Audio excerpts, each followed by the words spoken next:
그 다음에 이제, 자, 기본서로 보시면, 아까 우리가 이제 여기까지 간 거죠. 314쪽 한번 가보세요. 313쪽. 313쪽에 오시면 이제 잔금 비율과 상환 비율이다 뭐 그런 거 있잖아요. 그죠? 잔금 비율 있고 넘어가시면, 그 잔금 비율 공식이 있고, 그 다음에 이제 상환 비율도 나오고, 그죠? 그 다음에 그 옆 페이지 보니까 핵심 정리해가지고 원금과 이자, 미상환금의 계산 공식 뭐 그래가지고 뭐 둘의 관계도 있고 그러죠. 예컨대 큰 2번의 잔금 비율과 상환 비율에서 동그라미 3번 보면 잔금 비율과 상환 비율을 더한 게 얼마냐? 1이다. 뭐 그런 거 있잖아요. 그죠?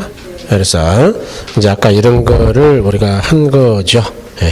그 다음에 넘어가셔가지고 317쪽 제3절에 이제 현금흐름의 측정 방법 그랬는데, 와, 정말 중요하다 그랬네요. 그렇죠? 그래서, 별 3개. 그렇죠? 그렇죠. 가유. 그렇죠. 그렇죠. 그래서, 여기 이제, 우리가, 여러분 개요는 1번 영업의 현금 수치 계산에서 위로 4줄 올라가시면, 위쪽으로 4줄이요. 부동산 투자로 인한 수입에는 두 가지가 있다. 하나는 대상 부동산의 운영에서 발생하는 소득이득이고 다른 하나는 처분 시 발생하는 자본이득이다. 물론 경우에 따라 처분 시 손실을 처리할 수도 있다. 소득이득의 계산 과정이 영업의 현금흐름 계산이고 자본이득 계산 과정이 지분 복귀액이다. 이렇게 설명이 되어 있는데 여러분 이걸 이야기 드리기 앞서서 용어로 좀 설명드리고 할게요. 용어. 이제 워낙 중요한데 이거는 영업수지이다. 또는 영업의 현금 흐름이다. 그럴 때 영업수지라는 게 뭐냐 그런 이야기인데 아니 영업수지가 아니고 현금수지이다. 또는 현금 흐름이다라는 용어를 먼저 설명할게요. 그러고 나서 영업수지에 대한 이야기를 할게요. 현금 수지 또는 현금 흐름이다라고도 하는 건데 캐시플로우라고 하는 거죠.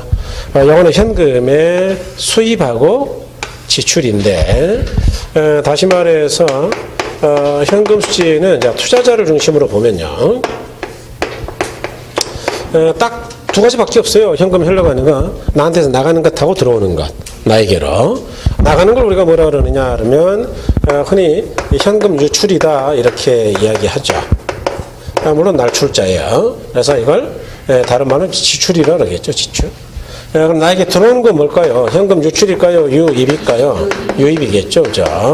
이건 이제 들입자를 쓰겠죠. 그래서 당연히 다른 말로는 수입이죠. 수입. 그래서 현금의 수입과 지출, 다른 말로 현금 유입과 유출인데 투자자는 이렇게 유입과 유출을 안다면 얼마인지 안다면 뭐가 그럴 때 투자할까요? 유출이요? 유입이요? 그러겠죠. 다시 말해 수입이 많을 때 뭐 그런 걸 우리가 수지 맞는 장사다 이렇게 이야기한다 그랬죠. 그래서 이렇게 이야기하는데 이렇게 수지가 맞는지 보려면 이걸 알아야 될 거다. 그럴 때 투자라는 게 뭐냐. 예컨대 내가 오늘 1억을 투자한다 가정하자. 1억. 그럴 때 해마다 임대료로 1,600 정도를 벌었다라고 가정하자. 그리고 기간 말에 처분해가지고 한 2억 들어왔다 가정하자. 그럴 때 이거는 뭐예요, 이거? 내가 투자하는 돈이니까 유입이에요, 유출이에요? 유출.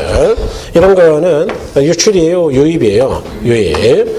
또는 나중에 들어오는 돈이죠. 그럴 때 이렇게 매기간 들어오는 임대료를 우리가 뭐라고 부르느냐? 이런 걸 영업의 현금 수지다. 그래서 다른 말로 이제 소득이득이죠. 그 다음에 기간 말에 팔아먹을 때 들어오는 걸 뭐라 그러느냐 이런 걸 지분 복귀액이다 이렇게 이야기한다. 그래서 이번 시간에는 뭘 할 거냐 우리가 투자의 타당성을 따지려면 당연히 유입과 유출이 얼마인지를 알아야 되겠죠. 그럴 때 유출은 내가 투자할 때는 내가 제일 잘하니까 이건 따로 예상할 필요도 없고 이걸 투자했을 때 앞으로 얼마를 벌 거냐는 누가 알려줄까요? 예상을 해야 될까요? 예상. 그래서 앞으로 얼마를 벌 건지를 예상하는 방법에 대해서 보도록 하겠다 그 이야기예요. 그래서 영업의 현금 수지하고 지분 복귀액을 보겠다. 이 영업의 현금 수지를 줄여서 영업수지라고도 합니다. 영업수지. 다른 말로 영업의 현금 수지죠. 그래서 이거는 순서가 중요하다 그랬어요. 가, 유, 순, 전, 후 이렇게 순서를 잘 이해하셔야 된다. 첫 번째는 가능적 소득이죠. 다른 말로 가능 총소득. 두 번째는 유효 저소득, 유효 총소득이죠. 세 번째는 순영업소득, 다른 말로 순소득. 네 번째는 세전 현금 수지, 그 다음에 세후 현금 수지 이렇게요. 그래서 일단 순서는 무조건 기억입니다. 가유, 순전, 후다. 뭐 시험에서는 어마어마하게 나왔다 그랬어요. 그 다음에 계산 과정은 당연히 알아야 돼요. 이 계산 과정 자체가 시험에 잘 나오니까요. 일단 유효저소득 하려면 어떻게 하면 되느냐. 이 가능저소득에서 뺄 게 있고 더할 게 있는데, 뺄 게 뭐냐 그러면은 공실 및 불량 부채 충당금이고, 더할 게 뭐냐, 기타 소득이다 이렇게 이야기를 했죠. 그 다음에 여기서 순수한 소득 구하려면 어떻게 하면 되느냐. 이 순수하다는 건 비용 뺀 걸 이야기하더라. 그래서 영업 경비를 빼주면 된다. 기업의 손익계산서에서 말하는 순이익도 비용 뺀 거라 그랬죠. 매출원가 빼고 판매관리비, 판관비 빼면 이제 순이익이 나온다 그랬어요. 그래서 이와 같이 하더라. 그 다음에 자 여기서 세전과 세후는 뭐냐. 이 세전과 세후는 누구 몫이라 그랬어요? 여러분 좀 기억하셔야 된다 그랬어요. 지분 몫이다. 그럼 지분 투자자 몫으로 하려면 어떻게 하면 되느냐. 은행에 줄 걸 줘야죠. 그래서 은행에 줄 게 뭐냐. 그게 부채 서비스액이죠. 부채 서비스액. 다른 말로 부채 서비스가 원금 상환분과 이자 지급액의 합계다. 그렇죠. 다른 말로 저당 지불액이다. 그렇죠. 저당 상수로 구하는 거죠. 그다음에 이제 여기서 세금 빼면 세부가 되겠죠. 여기서 빠져나가는 세금이 영업 소득세라는 거예요. 그래서 이와 같이 보시면 되겠다. 그래서 우리가 이제 이걸 용어를 설명하기 위해서 제가 예를 하나 만들었어요. 2억짜리 부동산이라 가정한다. 방은 10개고 방당 임대료가 300이다. 그래서 투자 이론에서는 별 이야기 안 하면 연간이라 그랬죠. 연간. 그러니까 연간 300이면은 월 25밖에 안 되니까 사실 뭐 방도 아니고 고시원도 아니고 아주 작은 거예요. 그렇게 생각하자고요. 그럴 때 요거는 내 돈으로 얼마 투자했느냐. 1억 투자했고 은행에서 얼마를 대출받았느냐. 1억을 대출받았다라고 가정하자. 자, 그럴 때 가능저소득은 방 10개가 완전히 다 임대됐다 가정할 때이다. 그래서 우리가 볼 수 있는 최대치 그러죠. potential gross income. 이 potential이 최대치라 그랬죠. 그래서 이건 어떻게 계산하면 되느냐. 임대 단위수 곱하기 임대료. 그래서 최대 많이 벌면 3천이죠. 공실이나 불량부채가 뭐예요? 공실은 방이 비어있다는 이야기죠. 불량부채는 사람이 살고 있긴 한데 임대료를 낸다고요? 안 내는 사람도 있다고요? 그렇죠. 근데 오늘 내가 투자할 거냐 말 거냐 오늘 이 시점에 서 있는데 앞으로 1년 후, 2년 후, 3년 후에 계속 방이 꽉 찰까요? 빌 수도 있을까요? 그래서 이거는 합리적으로 잡아야 된다 그랬죠. 그래서 우리 문제에서는 보통 5% 정도 줘요. 그러면 150이겠네요. 그죠? 기타 소득은 여기 임대 공간 말고 나머지 예컨대 자판기라든가 주차장 같은 데서 들어오는 소득 같은 거나 동전 세탁기나 이런 것들 연간 대충 합해서 150이더라. 그럼 빼고 나면 얼마가 되느냐? 3천 정도가 되죠. 여기서 영업경비에는 문제에서 줍니다. 예를 들어 영업경비 비율은 20%다. 또는 40%다 이렇게 줘요. 그럼 3천에 20%가 얼마냐? 그러면 600이죠. 그래서 빼버리면 순소득은 얼마가 되느냐? 2,400이다. 그래서 2,400이 나왔어요. 그럴 때 이 부채 서비스액이라는 거는 뭐냐? 우리가 돈을 빌리면 갚아야 되는 원금 또는 이자 상환액이라 그랬죠. 근데 여기 지금 내 돈만 가지고 투자했어요. 빌린 게 있어요. 뭐 대출 조건에 대해서는 한마디도 안 했지만 뭐 이렇게 뭐 드릴 수 있겠죠. 1억을 대출했고 이자가 4.3%이고 기간은 20년이다. 매기간 얼마를 갚아야 될 것이냐 이렇게 줄 수 있잖아요. 그러면 뭘 쓴다 그랬어요? 감치기금요 저당상수요? 저당상수죠. 저당상수가 0.07이다. 그러면 곱해가지고 700이다. 이렇게 계산할 수 없을까 있을까요? 있겠죠. 그래서 이거를 계산하세요라고 나올 수도 있다. 뭐 아직까지는 거의 안 냈지만. 그러면 이제 얼마가 되느냐? 1,700. 그다음에 이제 영업소득세는 이것도 뭐 계산을 물론 물어볼 수는 있죠. 그런데 여기서부터 출발해가지고 너무 오래 걸리니까 보통은 주죠. 소득세는 100이라 치자. 그러면 세후는 얼마가 되느냐? 1,600이다. 이렇게 구할 수가 있겠다. 그래서 1,600은 이제 그렇게 구한 거다 그 이야기죠. 3년간 임대료의 변화는 없다라고 가정하고 그래서 이런 걸 영업수지라고 한다. 그래서 일단 자 여기까지 확인해 볼 거예요. 자 그리고 이 부동산을 3년 후에 처분한다라고 가정하자. 3년 후 처분하면 이 부동산이 이제 보통 가격이 올라가지 않겠어요? 그래서 가격이 좀 올라갔다 치고 그럴 때 나에게 들어오는 돈이 뭐냐라는 걸 뭐라 그런다고요? 지분 복귀액이다. 뭐 기왕 여러분 잘 하시니까 자 여기까지 가고 확인하죠. 자 지분 복귀액이라는 거는 어떻게 외우면 된다 그랬느냐? 순 빼기 미자예요. 그래서 이렇게 다시 말해서 순 매도액에서 이 순은 얘랑 똑같은 거죠, 이거 지금. 뭐 비슷한 성격인데 어쨌든 요 순 그랬으니까 이것도 비용 뺀 거죠. 순수 그러면은 비용을 더한 거라고요, 뺀 거라고요? 뺀 거. 그러니까 매도 가액에서 매도 경비 뺀 거예요, 경비. 뭐 중개 수수료 같은 걸 뺀 거다. 자, 그래서 매도 가액이 얼마냐? 3년 뒤에 팔았더니 3억 1천이다. 3억 1천. 그럼 이제 경비가 얼마냐? 대략 중개 수수료 등등등 해가지고 등기 비용까지 해서 한 1,000 나갔다 치자. 그럼 빼버리면 나머지가 순수한 매도액인데 얼마가 되느냐? 3억이다. 이렇게. 그래서 여기서 미자가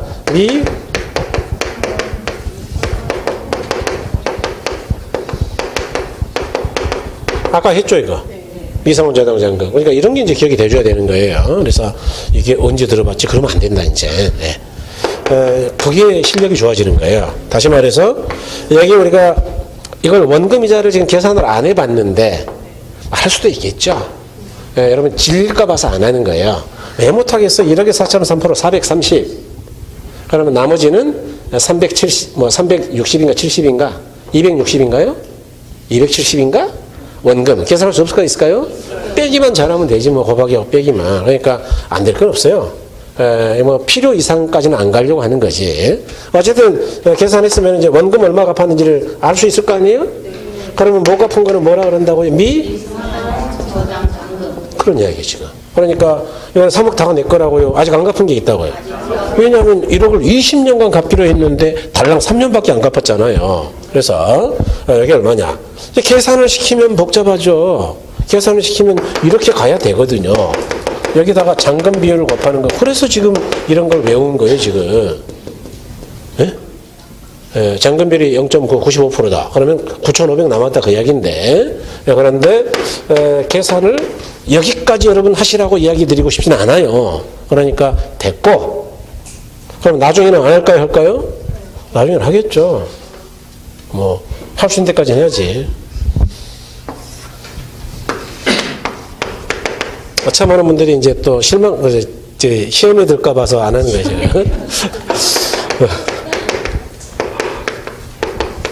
예, 이거 진짜 참. 빼가지고 뭐라 그러냐. 세후. 지금. 어쨌든 9,500이라 치자. 숫자 드렸어요, 제가. 그러면 어떻게 되느냐. 2억 500이다. 자본이득세, 이건 무조건 주죠. 예, 그래서 500이다라고 치자. 그러면 2억이다. 왜냐하면 이거는 이제 여러분 시험 범위 밖이에요. 회계학을 모르면 이건 절대 계산 못해, 이거. 그러니까 법정감가하고 초과감가를 차이를 알아야 되는데, 여러분들 회계학에서 말하는 법정감가를 배운 적이 없잖아요. 그러니까 여러분 범위 바뀌다. 2억이다. 그래서 이렇게 계산할 수가 있더라. 그래서 여기 2억이라고 쓴 거죠. 그래서 여기까지를 계산할 줄 알면 된다. 그 이야기예요. 그래서 바로 요약집으로 가겠습니다. 확인은. 간결하고 좋잖아요. 요약집이. 그냥 야간반은 요약집으로 그냥 요약집만으로 하니까 조금 진도가 더 빨라요. 그러니까 여러분이 4시간 하는 거를 3시간 반 정도면 끝내거든요. 안 그래도 뭐 3시간 반에 끝내지만 농담을 잃지 안 하거든.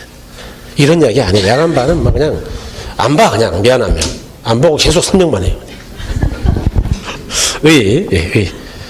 빨리 끝내야 되니까요. 현금 수지란 현금 수익과 지출, 즉 현금의 유가 지출을 말한다. 즉 현금 흐름이란 부동산 운영을 통해 발생하는 현금 흐름하고 당해 부동산을 매각할 때 발생하는 매각 현금 흐름 두 가지로 나눌 수가 있다. 여러분 시험에서요 자본이득을 매각 현금이라고 낸 적이 두 번 있어요. 아 진짜 뭐하러 이렇게 말 바꾸는지 모르겠어 나는. 지식이 아닌데 이런 건 어쨌든 매각 그랬으니까 팔아먹었다 그 이야기죠. 예. 그럴 때 이제 영업연금 수지를 했는데 여러분 그 가, 유, 순, 전, 후는 이렇게 동그라미 하실 거죠? 예. 그 다음에 그 옆에 보니까 순, 미자 이런 데다 동그라미 좀 하실 거 아니겠어요?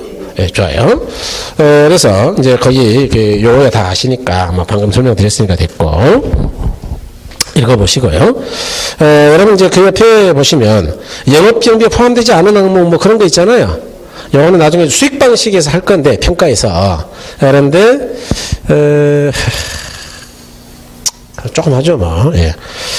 일단 그 조금 이따 하기로 하고 그 다음에 4번에 자 부채 서비스액이란 저당 대백에 대한 매기간의 원금 상환분과 이자 지급분을 합한 것이다. 그거 꼭 기억하셔야 됩니다. 계산은 빌린 돈에다 뭘 곱하면 된다고요? 저당 상수이다 그랬죠. 그 다음에 영업소득세는 뭐 그러저런 것들이 있다 그랬어요. 다음에 이제 그 밑에 6번에 지분복기액인데 지분복기액은 뭐 쉬우니까 좀 읽어보시면 뭐 나머지는 뭐 큰 문제 없고요. 거기 이제 그 박스에 있는 게 영업소득세에 대한 공식이죠. 요거는 이제 조금 이따 할 거예요. 그냥 그럴 때 영업경비에 포함되냐 안 되냐 라는 게 여러분 시험에 6번 나왔어요. 6번 이제 말고까지 그걸로 그냥 대충 풀 수 있는 거 영업경비를 안 물어본 것만 해도 그런데 순서도구 구할 때 필요 없는 거 이것도 2번 나왔거든요. 이것도 영업경비 이거 알면은 이제 대략 풀 수 있는데 그러면 두 문제니까 합하면 8개죠. 그래서 영업경비에 포함되냐 안 되냐라는 걸 아시는 거는 대단히 중요한데 포함되는 항목은 너무나 많아요. 이거 뭐 30개가 넘습니다. 외울 수 있겠어요? 없겠어요? 없죠. 그래서 여러분은 이제 불포함되는 거를 외우면 돼요. 몇 개 안 돼요. 여러분 시험에 나온 거는. 거기 좀 제가 많이 써놓은 거고 뭐 그렇게 많지 않습니다. 근데 영업비에 포함되는 거는 뭐 유지비, 관리비 등등등 있어요. 유지비, 뭐 관리비, 수선비, 도시계획세, 각종 수익자 부담금, 재산세, 뭐 등등, 뭐 취득세 등등 많아. 취득은 아니고 재산세 등등등. 그다음에 이제 화재보험료, 그다음에 통신비, 수도광열비, 뭐 등등 요즘 인터넷 회선비 등등등 뭐 많습니다. 그다음에 이제 뭐 그 조세공과 공조공과라 그래가지고 각종 세금들 또는 과태료 같은 것들 이런 것들을 다 영업경비라고 해요. 근데 여기 영업경비가 지금 계산된 게 600이죠. 여기 제가 아까 600이라 그랬잖아요. 이 이야기는 뭐냐면 유지비가 20, 관리비가 30, 뭐 뜩 해가지고 통신비 뭐 12만 원 해가지고 합한 게 600이다 그 이야기예요. 그러니까 영업경비가 계산이 잘 돼야 정확해야 순소득이 정확할 것이고 그래야 세후가 정확하겠죠. 우리가 주로 투자 판단할 때 쓰는 건 세후라 그랬는데 여러분은 주로 이 두 개 많이 쓸 거예요. 그래서 이제 그걸 노란색으로 쓴 건데 그런데 이렇게 정확하게 구하려면은 경비를 아무거나 다 더해버려야 될까요? 영업경비에 포함되는 것만 더해야 될까요? 그러니까 포함되지 않은 것들은 빼야 되겠죠? 그랬을 때 포함되지 않은 대표적인 항목이 뭐냐? 첫 번째가 공실이나 불량부채 충당금이에요. 두 번째가 부채 서비스액이에요. 세 번째가 소득세, 법인세, 취득세, 등록세. 이거는 그냥 한꺼번에 외우세요. 소, 법, 취 등 이렇게 외우세요. 그다음에 이제 여러분 시험에서는 여기까지면은 거의 다 풀어요. 그런데 그렇죠. 감가상각비라는 거 하고 자본적 지출인 대수선비 이렇게. 그래서 이제 여러분이 사실 결혼이 정말 어려운 게 이런 거는 회계학 용어예요 다. 뭐 자본적 지출이니 수익적 지출이니 회계를 공부 안 하면 몰라요 솔직히 말하면. 그런데 제가 회계 선생도 아닌데 이제 이런 걸 설명해야 되는 거야 이제. 그러니까 미쳐버리는 거죠. 나도 바빠 죽겠는데. 그러니까 회계가 공부됐다라는 가정에서 하는 거예요 지금 이게. 그러니까 얼마나 어렵겠어요. 그런데 결혼 공부를 소홀히 한단 말이죠. 알아듣는다고. 진짜 책을 한번 읽어보세요. 나중에 수익방식 쪽에 가면 회계 용어가 어마어마하게 많이 나오거든요. 미쳐버려요. 원가 방식과도 그렇고. 예. 그래서 요거는 이제 어떻게 기억해야 되느냐. 그냥 기억하면 되죠, 물론. 그런데, 자, 여기. 잘 들어보세요. 이거 소득세가 얼마죠? 여기 써진 게? 100. 제가 지금 소득세는 영업비용이 포함된다 그랬어요? 안 된다 그랬어요? 안 된다 그랬죠? 포함된다고 가정해보자, 가정. 이 가정이 잘 된 거예요? 잘못된 거예요? 그릇된 가정이죠. 그래서 이게 100이었다.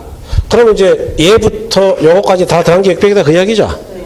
그러면 여기서 소득세를 이미 뺐어요. 그런데 세후 구간에서 한 번 더 뺐단 말이죠?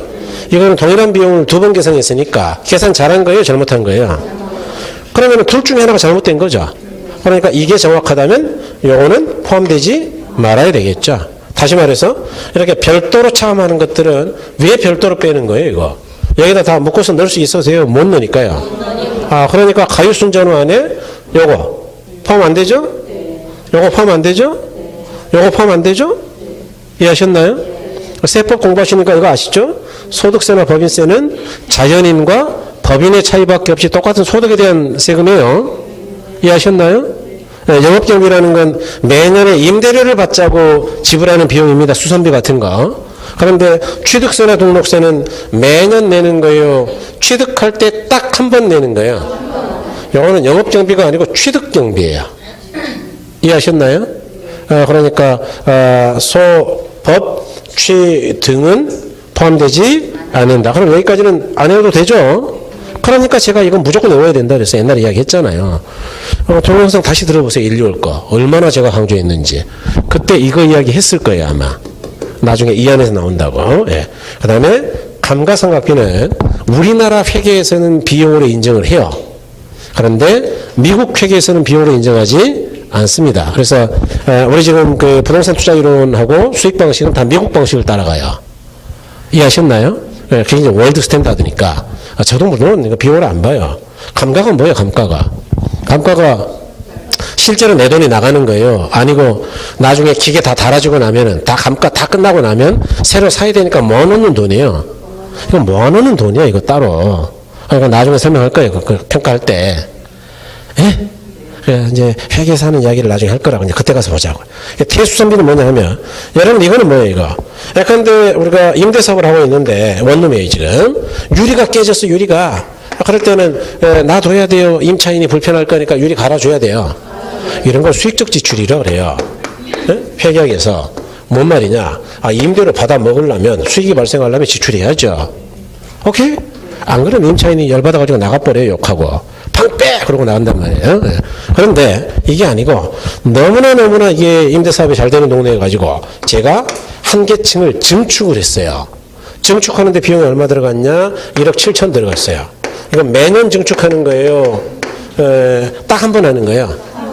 이렇게 하면 부동산의 가치가 낮아져요, 높아져요? 이런 걸 자본적 지출이라 그래. 자본 가치를 올렸다고. 자본적 지출인 대수선비이다. 그럼 이거는 실제로 비용이에요. 유리창 깨진 수선비예요. 아니고 재투자예요. 투자 자금이에요. 이게 무슨 비용이에요. 그러니까 이거는 비용이 아닙니다. 그래서 이렇게 보신다. 나머지는 뭐 됐어요. 그래서 거의 기억, 니은, 디귿, 비읍, 디귿, 비읍 묶어서 기억하면 됩니다. 소, 법, 취 등. 그 다음에 리을하고 미음 정도 가시면 돼요. 그 다음에 이제 시옷하고 이음 같은 경우는 이거는 이제 회계학에서 거의 안 나오는 이야기인데, 개인적 업무비라든가 인출금이라는 게 뭐냐 하면, 여러분 개인 사업자 아세요? 개인 사업자? 개인 사업자하고 법인 사업자의 차이 혹시 아시나요? 됐어, 그냥. 뭐. 법인 내면 법인 사업자. 법인 안 내면 개인 사업자. 자기 이름으로 하는 거. 개인 사업자는 지 돈을 마음대로 갖다 쓸 수 있어요. 법인 사업자는 회사 돈을 마음대로 못 써요. 사장이 마음대로 가져가면 횡령이에요, 그거. 이해하셨어요? 저도 이제 법인 사업자를 오래 해봤기 때문에 대단히 회계 처리를 잘해야 됩니다. 그래서 법인 사업자는 마음대로 못 쓰는데 대신 여러 가지 장점이 있죠, 사업 영역에서. 그런데 개인 사업자는 뭐 그 사업에서 나오는 돈이 곧 지 돈이야, 그거. 개인 거니까. 그러니까 지가 갖다 막 써. 그걸 인출금이라 그래요. 개인적 업무비는 지가 업무비라고 쓴 거예요. 그러니까 그런 건 영업경비 임대하는 데 들어간 거라고 지 개인이 썼다고요. 그런 걸 해서 이렇게 이야기한다. 그래서 그런 건 안 들어간다. 안 해도 돼요. 거기까지는. 예, 216조 한번 가보세요. 요약집 216조. 216. 언제 거기까지 가나. 아, 진짜. 216조 가니까 거기가 수익 방식이에요. 감정평가. 거기 보니까 가로 이번에 순수익 산정 시 운영경비 항목 그래가지고 불포함 뭐 그런 거 없어 있어요. 그리고 거기 또 있잖아요. 그래서 거기 보니까 소, 법, 취 등 이렇게 돼 있죠. 그죠? 원래 여기서 설명하는 거라고요. 그런데 앞부분에 여러분의 기억을 좀 편하게 하시라고 한 번 더 넣어놓은 거다, 이거. 그래서 이렇게 보시면 된다. 그 다음에 이제 여러분 조금만 더 우리가 노력하자고요. 거기 이제 그 111쪽에는 소득세 계산이 있는데 이 영업소득세까지는 나올 수 있어요. 그래서 이 소득세는 어떻게 생각하면 되냐 이렇게 생각하면 돼요. 이건 그냥 외우세요, 여러분. 순대 이감이라는 게 있고 세대 원감이라는 게 있다. 오늘 점심 혹시 순대 꼭 드실 거예요? 아, 이게 순대 나왔네, 순대. 예, 그래서 해본 소리예요, 그냥. 예. 순소득. 그 다음에 이자 지급분하고 감각. 여기는 이제 과세 대상 소득이다. 세법에서도 계산 문제가 혹시 나오나요? 세법 시험에서 세금 계산하는 문제가 나와요? 아니, 그러니까 나오긴 나오는 거예요? 풀지는 말라 그랬겠죠. 그러겠지. 뭐, 설마 세법에서 그런 까지 하겠어요? 세법 선생님이 풀지 말라고 안 풀면 돼. 뭐, 저희, 이학 선생님이 뭐, 워낙 세법 잘하는 분이잖아요. 그냥 믿고 가면 돼요. 그러니까 보통 귀신이 아니에요. 그런데 이제 개론에서는 이게 계산이 가끔 나온단 말이에요. 그래서 여기다 이제 세율 곱한 게 아니 영어 때문에 그래요. 과세 대상 소득이라고 아세요? 안 들어봤어요? 지금 제가 설명하면 되는 거예요? 오케이. 아니 뭐 이런 게 뭐 중요한 건 아니니까 뭐 한 번에 설명할 수 있는 거니까. 이거 세전임금수지에서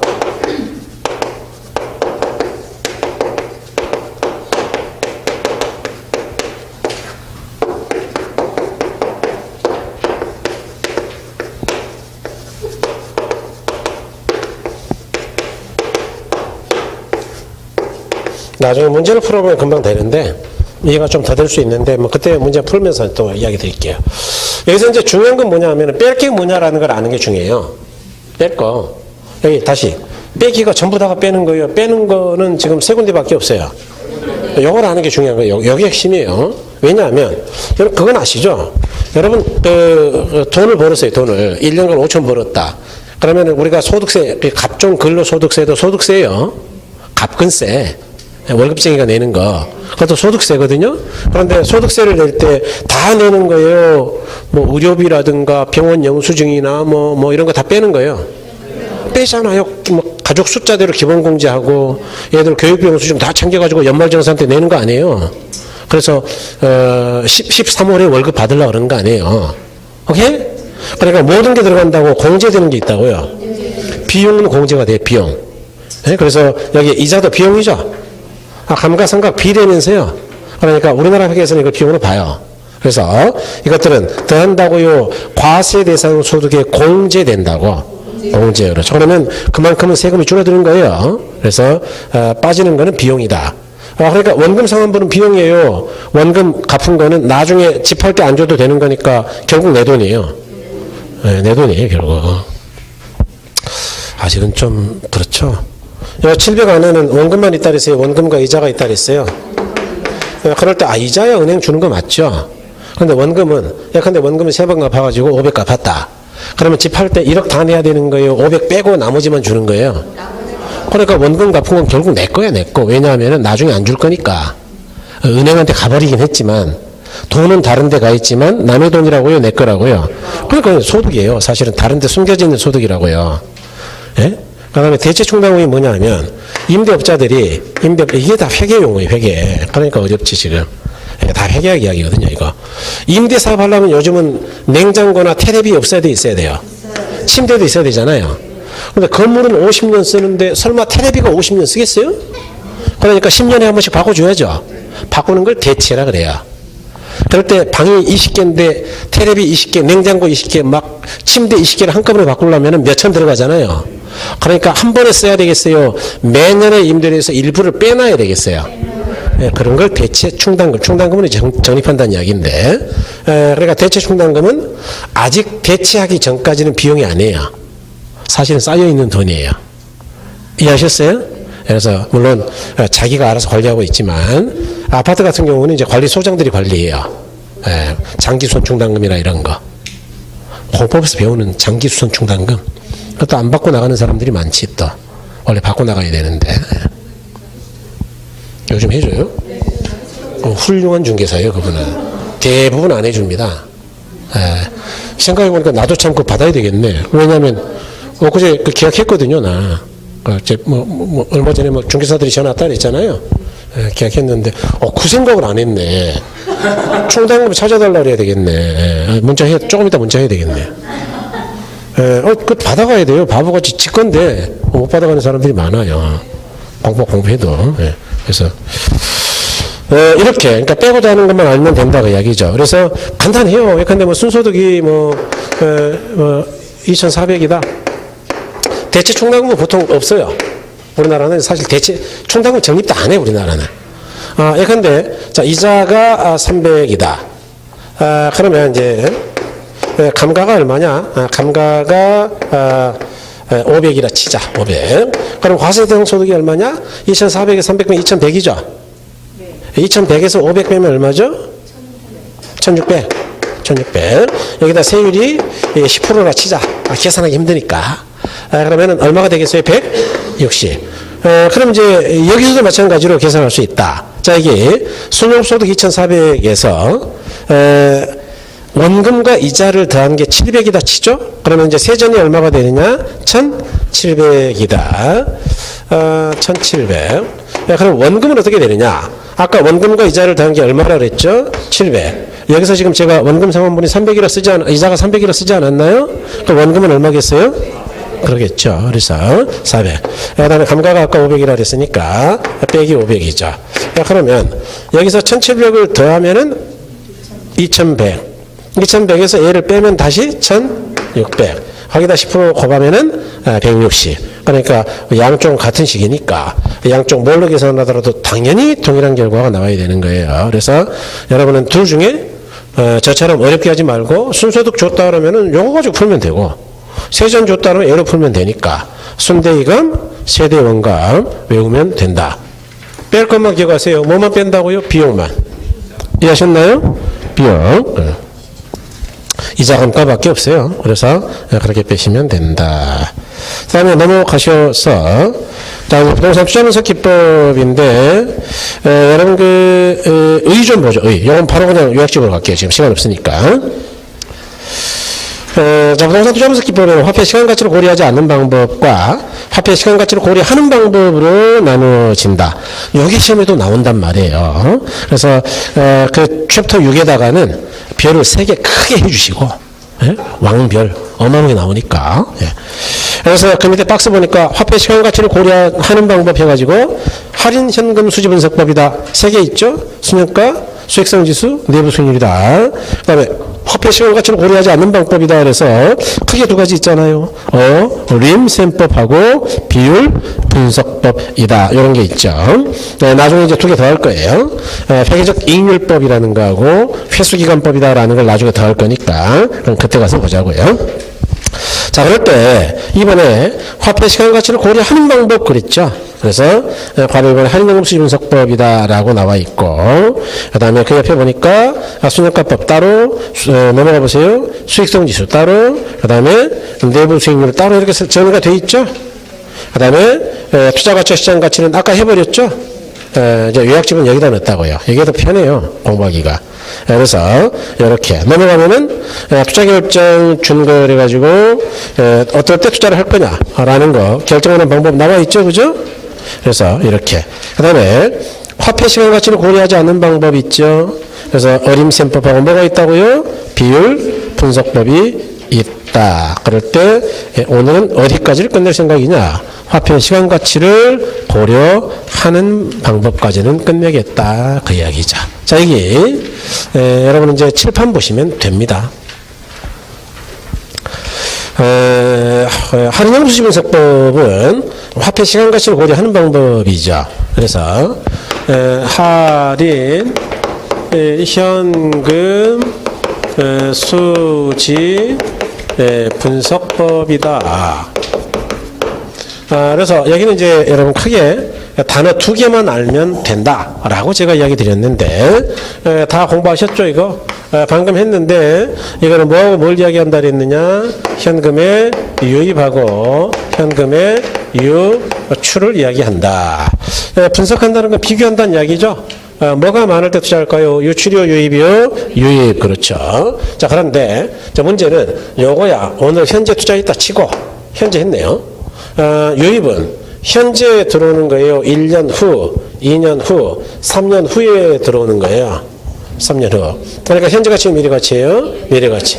이걸 그냥 비교하면 안 되죠. 돈의 가치가 다르니까. 그러니까 그냥 비교해야 될까요? 현재 가치로 싹 다 할인해서 비교해야 될까요? 할인해서. 그렇죠.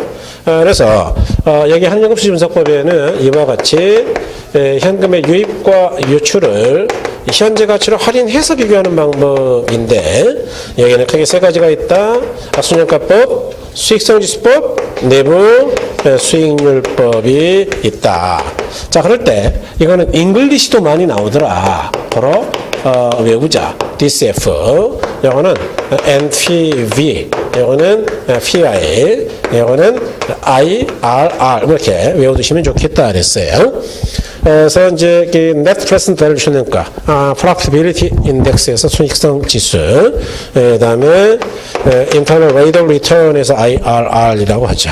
자, 그럴 때 여기 순현가나 수익성 지수나 내부 수익률이나 전부 다 현금 수지를 그냥 비교한다고요? 할인해서 한다고요? 할인해서.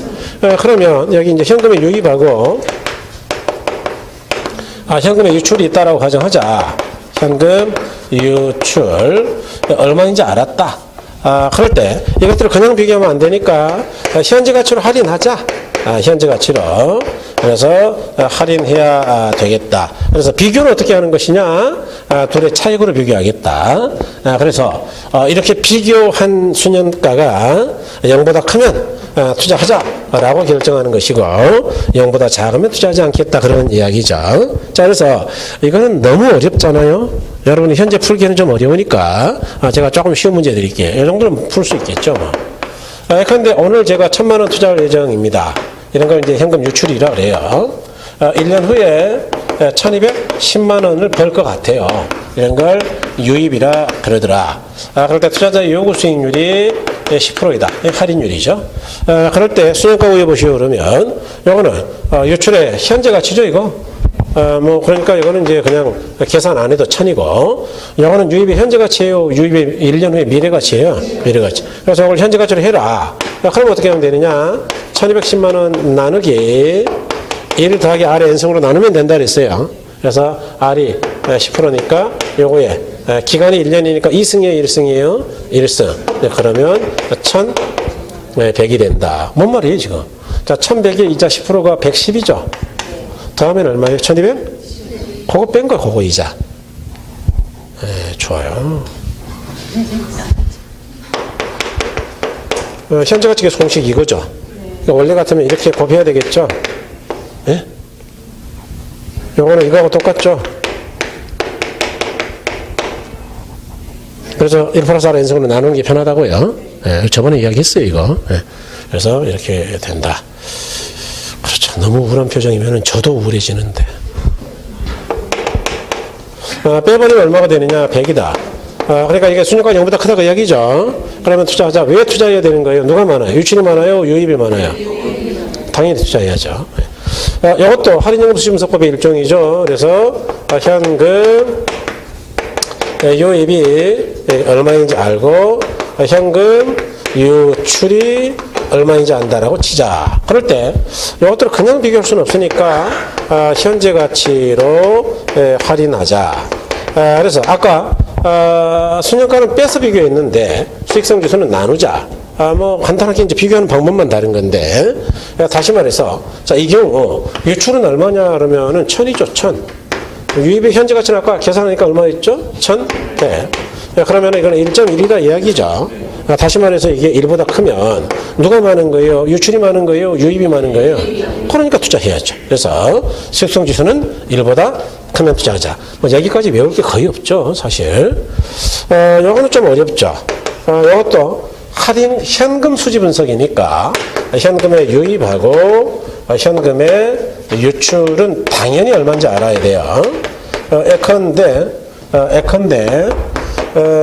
여기 자 오늘 1000만 원을 투자한다 유출이죠. 그 다음에 1년 후에 1210만 원을 벌 수 있다 유입이죠. 이렇게 얼마인지 알아야 된다 그 이야기죠. 그런데 아까 순현가나 수익성 지수는 제가 할인율을 줬죠. 그런데 이거는 할인율을 안 줘요. 이걸 이제 R 미지수. 그래서 할인율을 안 주고 어떻게 하느냐?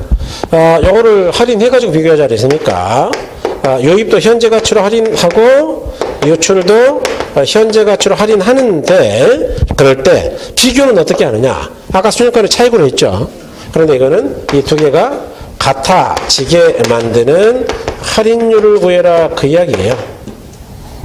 할인율. 그러니까 조건은 뭐냐? 유입과 유출의 현재 가치가 달라지게 한다고요? 같아지게 한다고요? 그렇죠. 그래서 이 할인율을 뭐라고 부르느냐? 이걸 내부 수익률이라 이야기한다. 그럴 때 이렇게 보면 내부 수익률이 투자자의 요구 수익률과 비교했을 때 누가 커야 투자하는 거예요? 저번 주에 했어요.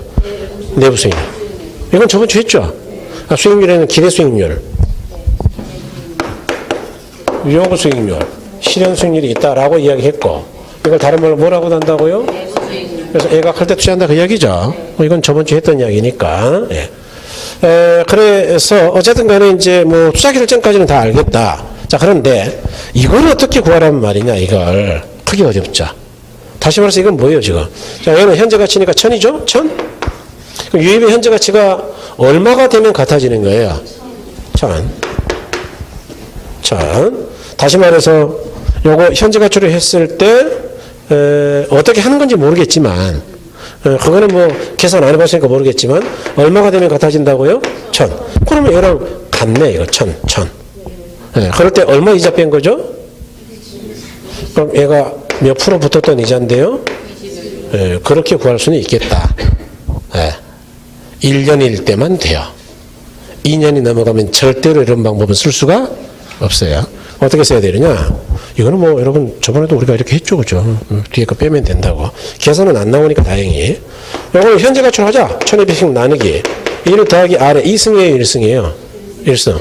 요게 1000이 되게 하는 R을 구해라 그 이야기예요. 요거 유입의 현재 가치가 1000이 되게 한다고. 그럼 뭘로 나누면 1000이 되겠어요? 1로요, 1.21로요?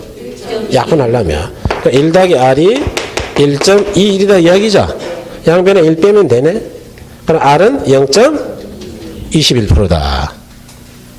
이렇게 계산하는 거죠. 사실은 더 복잡한데 조금 더 쉽게 이야기한 거예요, 지금. 너무 힘들까 봐서. 원래는 이렇게 곱해가지고 계산하는 거죠, 이거.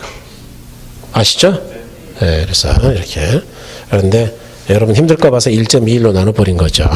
그래서 어쨌든 이걸 내부 수익률이란다. 다시 말해서 이거는 유입과 유출의 현재 가치가 똑같다. 고로 이걸 가지고 순현가를 구하면 어떻게 되느냐. 이건 시험에 잘 나오죠. 순현가는 1000 빼기 1000이니까 0이 되게 하는 할인율이 되는 것이고 내부 수익률은 수익성 지수로는 어떻게 되느냐. 1000분의 1000이니까 수익성 지수는 1이 되게 하는 할인율을 내부 수익률이라 한다. 이런 이야기죠. 자, 그래서 이 세 가지를 비교한다면 이거는 전부 다 현금 수지를 그냥 비교 분석한 거예요? 할인해서 비교한 거예요? 뭐 그렇죠. 그러니까 똑같죠. 이거 현금 유입과 유출이 있다. 그럴 때 이걸 현재 가치로 치자. 이 빨간색을. 그럴 때 빼서 비교하면 순현가고 나눠서 비교하면 뭐죠? 수익성 지수. 각자 하는 할인율을 만들었다는 뭐예요?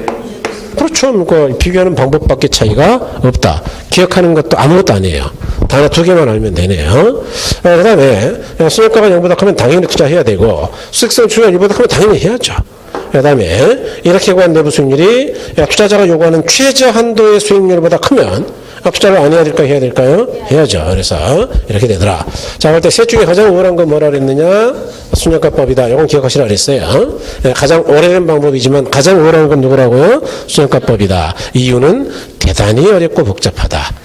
뭐 부의극대화 과정이라든가 복수의 내부 수익률이나 이런 건 나중에 한 번 정도는 이야기 드릴 거예요. 그런데 그때 가서 보자고요. 여러분 시험에는 잘 안 나오니까. 그런데 이제 그걸 설명하려면 이제 제가 수학을 진짜 설명해야 돼요. 그래서 그 당시에는 이제 3차 방정식 정도까지 설명을 해야 되니까. 그러니까 그건 나중에 하자고. 나중에 시험에 안 나오는 거. 여러분 그 112쪽에 2번에 화폐의 시간 가치를 고려하는 방법 그런데 거기다 별도로 별을 3개. 별 천지네 지금. 그렇죠. 한국수준분석법이죠. 그래서 개념은 한국수준분석법이란 장래 기대되는 현금 수익과 현금 지출을 현재 가치로 할인하고 곰곰이 씹으면서 읽어야 돼요. 유입과 유출을 뭐 어떻게 한다고요? 할인하고 이것들을 비교해가지고 투자 판단하는 방법을 말한다. 이 개념 자체가 시험에 그대로 나왔죠. 2번 나왔어요 사실은. 딱 그 천지에 보면 여러 번 봐요 이거. 그 다음에 종류는 3가지가 있다. 그래서 그 박스 정도를 기억하시면은 뭐 더 이상 기억할 것도 없죠. 솔직히 말하면. 그거를 그 옆에다가 상세히 풀어놨죠. 자, 순환가법이죠. 개념. 그래서 이제 113쪽 보고 있는 겁니다. 순환가법이란 장래 기대되는 현금 유입의 현재가치 합계와 최초 투자 비용으로 지출된 현금 유출의 현재가치 합계를 서로 비교하는 것이다. 비교가 어떻게 한다 그랬어요? 더하기요? 빼기요? 네, 빼기. 거기다 빼기라고 써놓으세요. 그럼 뭐하러 비교라고 썼냐? 그렇게 시험에 출제가 됐거든요. 그러니까 기출지문 그대로 쓴 거예요, 지금. 참 나쁜 사람들인데 제가 볼 때는 그냥 빼면 차감한다 그러면 되거든요. 그런데 어떻게라도 헷갈리게 하려고 뭐 서로 비교한다. 이게 무슨 개떡 같은 짓거리냐. 그럼 우리는 또 이걸 준비하고 있는 거예요. 이렇게. 그래서 제 출제자들이 좀 야가요, 너무. 제가 볼 때는. 좀 실력을 가지고 좀 하긴 뭐 너무 또 어렵게 내가지고 그러면 안 되니까. 훌륭한 분들이에요. 2번은 이제 그러니까 유입 현재가치 유출 현재가치 공제한다 뺀다 그 이야기 아니에요, 그죠? 예. 그다음에 그 밑에는 앞에 있는 2개 큰 덩어리 그게 유입의 현재가치예요. 뒤에 있는 거 지분 투자액은 유출의 현재가치입니다. 이게 그래서 이런 이야기고 의사결정이죠. 자, 동격수환이다 그랬을 때 이제 공업만 기억하면 되는데 압수효과가 0보다 크면 투자하고 0보다 작으면 투자한다고요? 안 한다고요? 안 한다. 여러 개 중에서 골라라. 여러 개. 상호배타적이라는 건 우리가 투자할 부동산이 A, B, C 3개다. 하나만 있는 게 아니고 그럴 때 N은 순환가가 500, N은 300, N은 100. 그러면 셋 다 0보다 크니까 투자해야 되겠죠. 그럴 때 하나만 골라라 그러면은 제일 큰 거 고르면 되죠. 왜냐? 순환가는 내가 벌어들인 돈의 현재 가치에서 내가 투자한 돈을 뺀 나머지거든요. 그러니까 순수하게 번 게 얼마냐라는 거니까 번 게 적을수록 좋을까요? 많을수록 좋을까요? 그게 상호배타적이에요. 그래서 이렇게 본다. 그 다음에 특징은 됐고요. 동그라미 2번 좀 봐두세요. 동그라미 2번. 미래 현금률이 동일하다. 투자자마다 수년가는 달라질 수 있다. 왜냐?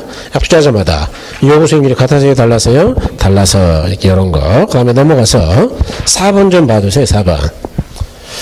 부의극대화를 기준으로 투자의 우선순위를 결정할 때 순환가법이 다른 방법보다 덜 우수하다고요? 우수하다고요? 우수하다. 그러니까 투자자가 돈을 많이 버는 방법은 순환가를 따라가는 거다 그 이야기예요. 그래서 가장 우월한 건 이제 순환가다 이렇게 생각하시면 됩니다. 자, 수익성 지수죠.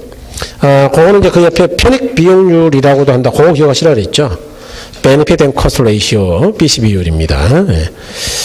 그래서 여기 보니까 수익성 지수법은 현금 유입의 현가를 유출의 현가로 나눈 값이다 그랬죠. 그래서 거기 이제 밑에 공식 보시면 알 수 있고요. 그 다음에 이제 두 번째 가로 2번에 의사결정이죠. 독립적 투자 한 개만 있을 때인데 수익성 지수가 1보다 크면 지어택, 1보다 작으면 기각. 상호배타적은 1보다 큰 것들 중에서 제일 큰 놈을 고르면 돼요. 그래서 그렇게 보시면 된다. 그 다음에 이거는 이제 그 특징은 너무 어려워요, 아직은. 그러니까 그건 5, 6월 과정에서 보자고요. 그 다음에 가로 4번은 내부 수익률법이죠. 자, 내부 수익률이란 투자로부터 기대되는 미래 현금 유입의 현가와 현금 유출의 현가를 서로 같게 만드는 할인율이다 그랬죠. 이번에 그러므로 중요합니다. 내부 수익률은 순현가가 0이 되게 하는 할인율이고 수익성 유출은 뭐가 되게 한다고요? 1이 되게 하는 할인율이다. 의사결정은 뭐 다 아시죠? 독립적 그러면 내부 수익이 이렇게 크면 투자하고 작으면 투자하지 않는 거죠. 상호배타적은 여러 개 중에서 내부 수익률이 제일 큰 걸 고르면 그렇죠. 되죠. 그래서 이렇게 보신다. 거기는 특징은 뭐 시험에서 거의 안 나옵니다. 그러니까 됐고. 괄호 5번의 투자가치하고 시장가치는 아까 보셨죠. 그죠? 그래서 투자가치는 동그라미 2번. 주관적 가치죠? 주관적 가치. 그 다음에 넘어가셔서 시장 가치는 동그라미 2번 무슨 가치라고요? 객관적 가치. 그래서 투자사 결정인데 투자 가치가 시장 가치보다 크면 당연히 투자해야 되고 작으면 투자한다고요? 안 한다고요? 안 한다. 이렇게. 그다음에 가로 6번에 투자 결정 준거는 그건 당연히 외워야 되는 거예요. 이거는 시험에서는 당연히 자주 나왔죠. 아주 많이 나왔는데 너무 쉽죠 이거. 아까 수익과 0보다 크게 투자한다 그랬죠? 내부 수익은 6보다 커야 되고 기대 수익이 다른 말로 내부 수익이죠. 그러니까 3번은 똑같은 이야기고 수익성 지수는 1보다 커야 투자하고 그 다음에 투자 가치는 시장 가치보다 커야 투자하죠. 그 다음에 6번 수익의 현재 가치가 금액, 투자 금액, 비용의 현재 가치보다 당연히 수익이 많아야죠. 그 다음에 현금 유입이 유출보다 커야죠. 유입이 수입이고 유출이 비용이니까요. 그 다음에 회수기간법에서는 목표 회수기간이 투자 안의 회수기간이 목표했던 것보다 길어야 좋아요. 회수기간은 짧아야 좋아요. 짧아야.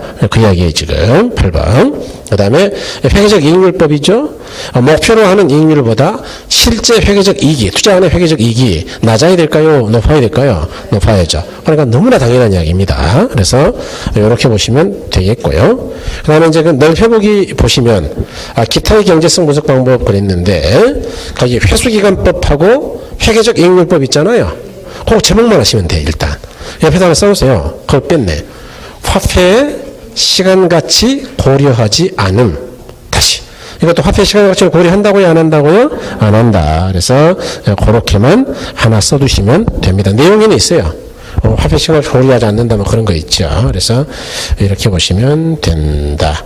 그런데 회수기간법은 니은번 문제점에 회수기간 이후에 현금 흐름을 고려하지 못하고 화폐 시간 가치를 무시하고 있다. 그러니까 고려했다고요? 안 했다고요? 안 했다. 그 이야기고 회계적 이익률법도 니은번에 보니까 화폐 시간 가치를 무시하고 있다. 그러니까 고려했다고요? 안 했다고요? 안 했다. 이렇게 써져 있는데 그 제목 옆에다 그냥 써버리세요. 그러면 이제 기억하기 쉽잖아요. 그래서 이렇게 보시면 된다. 투자사 결정은 방금 다 했습니다. 그건. 그래서 그렇게 보시고요.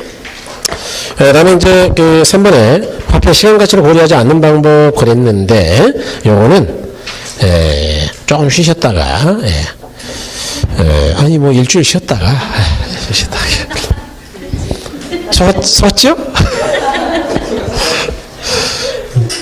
죄송합니다. 이렇게라도 웃겨야지 뭐 웃길 줄 알아야지. 이렇게 이제 쉬었다 할게요. 그래서 여기 보시고 여러분 그 기본서는요. 어차피 뭐 내용 똑같으니까 확인 안 할게요 이거는. 그래서 저번에 많이 봤으니까 이렇게 보고 여러분 그 식사하시고요. 오후 수업은 3시부터 하도록 하겠습니다. 대단히 수고하셨습니다. 수고하셨습니다.